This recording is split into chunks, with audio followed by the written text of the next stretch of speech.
नमस्कार, हॉटपॉट प्रोजमध्ये आपले स्वागत आहे। तर आज मी बनवते बेसनाचा चिल्ला किंवा बेसनाचा पोळा। त्यासाठी इथे 2 ते 3 चमचे मी बेसन घेतलेले आहे। तर त्यामध्ये 1 चमचा तांदळाचं पीठ घेतलेलं आहे। बेसन पोळी जराशी कुरकुरीत होण्यासाठी दोन्ही एकत्र मिक्स करून घेतले। त्याच्यामध्ये बारीक चिरलेली कोथिंबीर, बारीक चिरलेला कांदा आणि टोमॅटो बारीक चिरलेला घेतलेला आहे। त्याच्यामध्ये अर्धा चमचा ओवा आणि अर्धा चमचा सफेद तीळ घालून घेते मी। त्याच्यामध्ये अर्धा चमचा हळद पावडर आणि चवीपुरतं मीठ, लाल तिखट घालून सगळं मिश्रण एकत्र करून घ्यायचे।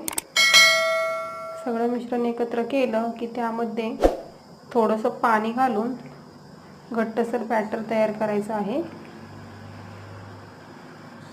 छानपैकी असं बॅटर तयार करायचं आहे। अशा प्रकारे बॅटर मस्त तयार झालं की गॅस चालू करून त्यावर पॅन गरम करून थोडंसं तेल घालून ते बॅटर पसरून घ्यायचं आहे। असं छानपैकी पसरून घ्यायचं आहे। पसरून घेतल्याच्या नंतर त्यावर थोडंसं तेल टाकून मंद आचेवरती हे शिजून द्यायचं आहे।